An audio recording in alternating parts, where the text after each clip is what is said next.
여러분 안녕하십니까? 헬로티비 경인뉴스입니다. 첫 소식입니다. LH 임직원으로부터 시작된 투기 논란이 지역 정치권까지 확산하고 있습니다. 땅 투기에 대한 의혹들이 꼬리에 꼬리를 물고 나오고 있는데요. 상황이 이렇게 되자 시민들은 지자체 전담 조사 결과 등의 실효성마저 의심하고 있습니다. 이정하 기자가 보도합니다. 부천 고강동의 한 농지, 870여 제곱미터 규모의 밭과 근린생활시설로 등록된 건물 2개 동이 있습니다. 이 가운데 절반이 지역구 의원인 서영석 더불어민주당 의원 소유입니다. 해당 부동산은 서 의원이 경기도 의원 재직 중에 매입한 겁니다. 요 건물 요 2개, 요 2개하고 저쪽에 저 소나무 있잖아요. 예. 소나무 있는 저 경계에 쭉 해가지고 내가 요거를 갖다 농사를 내가 한 2, 3년을 지었어요. 농사를 짓다가 원래는 하지 말라 해서 지금 안 하는데.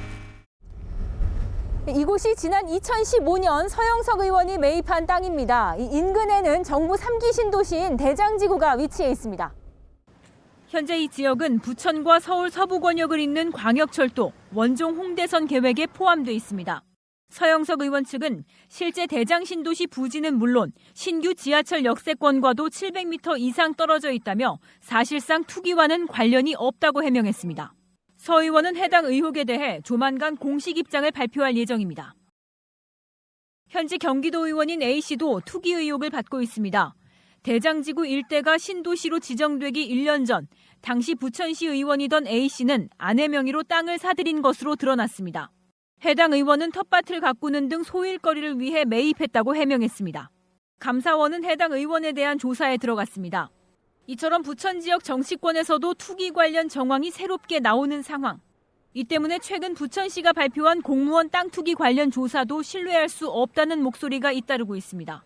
시는 지난 10일 소속 공무원 3천여 명을 대상으로 지난 2018년부터 개발 지역 내 부지 소유권 이전 상황을 살펴봤지만 현지 공무원 명의는 확인되지 않았다고 밝혔습니다.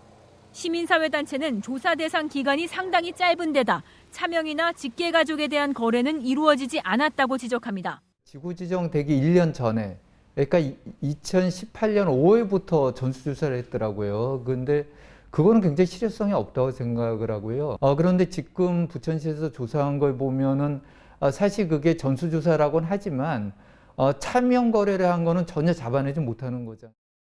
또 지난해 LH 환경영향평가 당시 부천시 퇴직 공무원 여러 명도 자리했다는 목격담이 이어졌습니다. 사실 대장지구 지정되고 나서 공청회가 개최됐을 때 제가 가서 놀란 게 퇴직 공무원도 거기 오셨어요. 그러니까 아마 땅 주인으로 오신 것 같은데, 그래서 사실은 부천 대장전력은 산업공단부터 진행되는 과정에서 계속 투기 수가 있었던 곳이고. 현재 지역 부동산 업계에서는 확인되지 않은 소문까지 등장하며 의구심만 잇따르고 있습니다. 대충 조사해가지고 뭐 눈에 보이는 것만 처분하고 그냥 말겠죠. 수소권도 없는데 그 10만 명을 전수조사를 어떻게 할 겁니까? 그 주위의 땅. 그게 몇 년 전부터 신도시 발표 2, 3년 전부터 쫙 올라갔는데 아마 그 땅을 조사하게 되면은 그 공무원들부터 시작해가지고 많이 나올걸요. 개발 정보에 상대적으로 유리한 지방의원 신분으로 부지와 건물 등을 매입했던 정황에 더해 곳곳에서 의혹까지 제기되면서 시민들의 불신만 점차 더 커지고 있습니다. 헬로티비 뉴스 이정하입니다. 전국 곳곳에서 신도시 개발 관련 투기 의심 사례가 나오고 있습니다. 계양 테크노밸리 개발 사업 부지에서도 신도시 발표 직전 거래량이 급증하는 등의 현상이 나타났는데요. 주민들 사이에서는 차라리 신도시 개발을 백지화하라는 이야기도 나오고 있습니다. 김진재 기자입니다. 3기 신도시로 지정된 계양 테크노밸리 부지. 밭 한쪽에 어린 소나무가 빽빽이 심어져 있습니다. 고급 정원수인 금송입니다. 계양 신도시 발표 7개월 전 외지에서 온 땅 주인이 해당 밭을 구입했고 이후 금송을 심은 겁니다. 여기도 지금 그런 얘기를 했어요. 이렇게 관리도 안 하고 나무 이렇게 심어놨다고. 이게 다 투자다 이거지. 투기 목적이다 이거지. 그리고 이게 현지인이냐 아니냐 이쪽으로 다니다 보면 그런 게 많이 있어요. 계양 신도시 발표 한 달 전 계양 테크노밸리 부지가 포함된 계양구의 토지 거래량은 전달보다 약 3배 늘어난 336건을 기록했습니다. 신도시 발표를 앞두고 거래량이 껑충 뛴 겁니다. 신도시 발표 전 계양 테크노밸리 땅값은 평당 5, 60만 원 수준. 발표 이후 보상가는 평당 약 120만 원으로 책정됐습니다. 투기가 의심되는 대목입니다. 신도시 곳곳에서 투기 의혹들이 제기되자 정부는 지난 4일 합동조사단을 꾸리고 조사에 나섰습니다. 인천시도 지난 10일 인천시와 계양구, 인천도시공사 등 계양 테크노밸리 관련 업무를 담당했던 직원 645명의 개인정보 동의서를 정부 합동조사단에 제출했습니다. 이 같은 상황에 계양 테크노밸리 부지에서 농사를 짓고 살던 주민들 사이에서는 차라리 개발이 진행되지 않는 편이 낫다는 이야기도 나옵니다.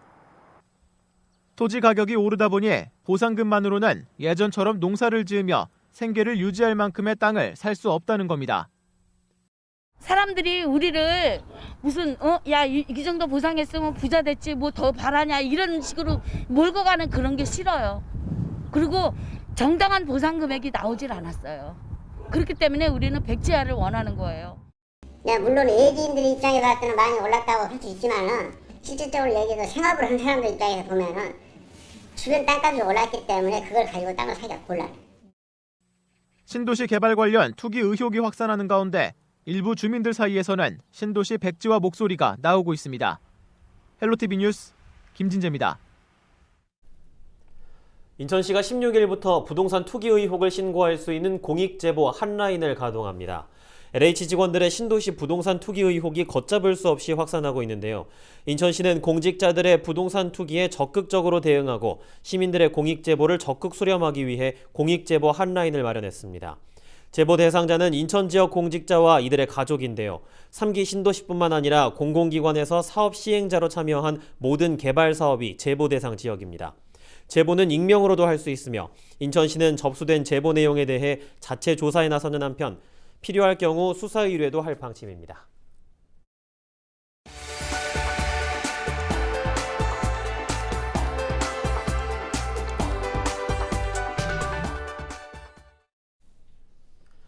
지난달 26일부터 코로나19 백신 접종이 시작됐죠.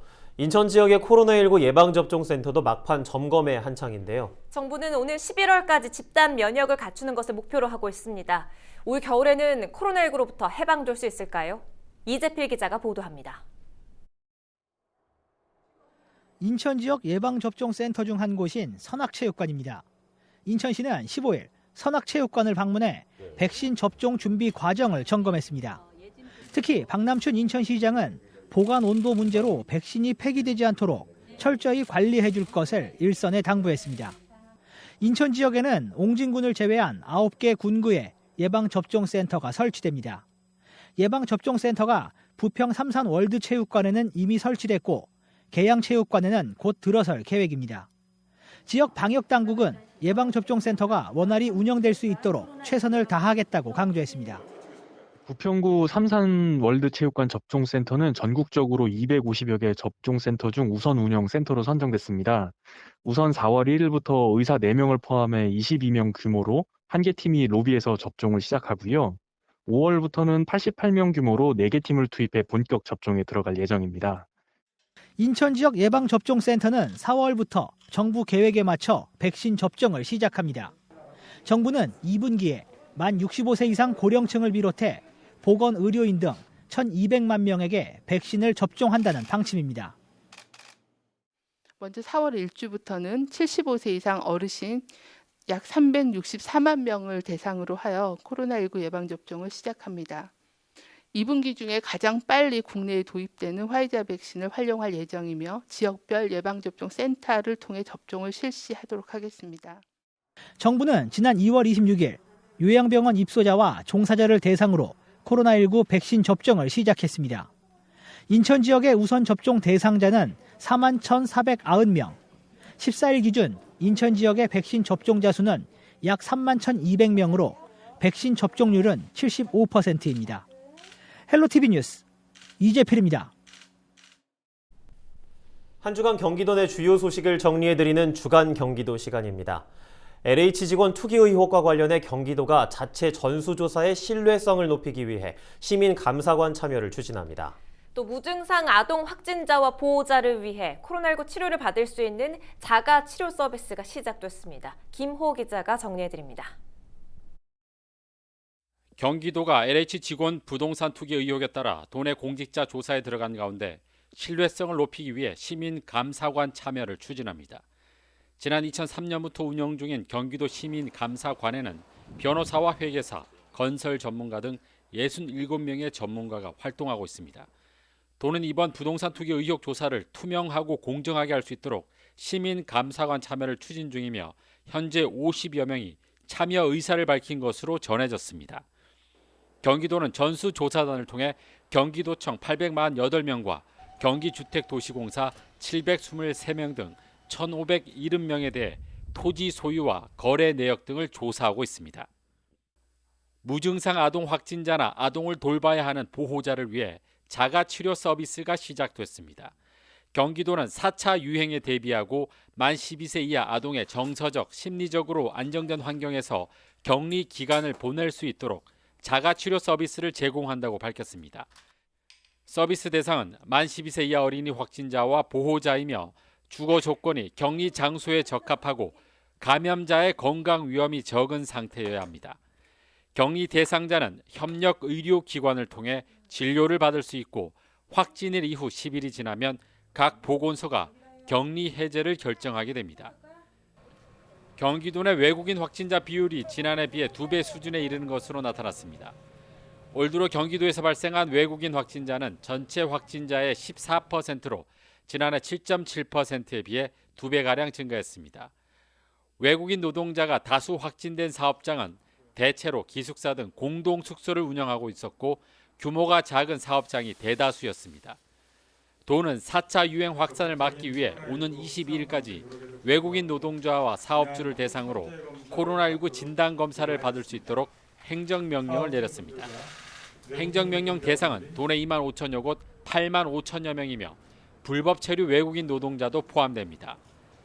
이 기간 불법 체류 외국인이 진단검사를 받을 경우 단속 유예 등 불이익을 받지 않게 됩니다. 경기도 특별사법경찰단은 폐비닐 등 사업장 폐기물 무단으로 투기한 A씨를 구속했습니다. A씨는 지난 2016년부터 4년간 고양시와 화성시 등을 돌며 사업장 폐기물 6,000톤을 수집한 뒤 고물상 등에 무단으로 방치하거나 투기한 혐의를 받고 있습니다. 경찰 조사 결과 A씨는 금속류 등은 팔아 8억 원의 수익을 올리고 나머지 폐비닐 등 700톤은 불법으로 버린 것으로 드러났습니다. 특사경은 또 지난해 1월부터 석 달간 사업장 폐기물을 불법 처리한 혐의로 13명을 입건했습니다. 경기도가 올해 전기차와 수소차를 2만여 대 보급하기로 하고 4,400억 원을 투입하기로 했습니다. 전기차의 경우 승용차 11,381대, 버스 500대, 화물차는 5,194대를 대상으로 승용차는 최대 1,400만 원, 버스는 1억 2,800만 원, 화물차는 2,500만 원의 보조금을 지원합니다. 또 수소차는 승용차 3,700대, 버스 10대에 대해 승용차는 대당 3,250만 원, 버스는 대당 3억 원까지 보조금을 지원합니다. 헬로티비 뉴스 김호입니다. 경기도 31개 시군의회가 일산대교 통행료 무료화 추진에 공동 대응합니다. 경기도 31개 시군의장협의회는 제154회 정례회의에서 김포시의회가 제출한 일산대교 무료통행 촉구 결의안을 채택했습니다. 경기도 시군의회는 앞으로 일산대교 통행료 무료화를 위해 공동할 예정이며 이번에 채택한 결의문은 행정안전부와 경기도 일산대교 대주주인 국민연금공단과 주식회사 일산대교 측에 전달했습니다. 김포시가 이른바 방 쪼개기 같은 불법 건축을 통해 임대 행위를 한 경우에 이행 강제금을 물릴 예정입니다. 김포시는 임대를 목적으로 건축물 용도를 무단으로 변경하거나 신축 또는 증축한 경우, 또 무단으로 내부를 개조해 5가구 이상 방을 늘린 행위에 대해 이행 강제금을 가중부과할 예정입니다. 이를 위해 김포시는 이르면 오는 5월 조례를 통해 가중 범위를 확정할 예정입니다. 부평구가 지역 중소기업 10곳의 스마트 공장 구축 비용을 지원합니다. 지원 항목은 제품 설계나 생산 공정 개선에 필요한 자동화 장비 등인데요. 사업비의 50%를 중소벤처기업부에서 지원하고 나머지 50%를 부평구와 인천시 그리고 선정된 기업에서 분담하는 형태입니다. 사업 유형은 생산 정보를 디지털화하는 기초 구축과 생산 정보를 실시간으로 수집 분석하는 고도화 구축으로 구분됩니다.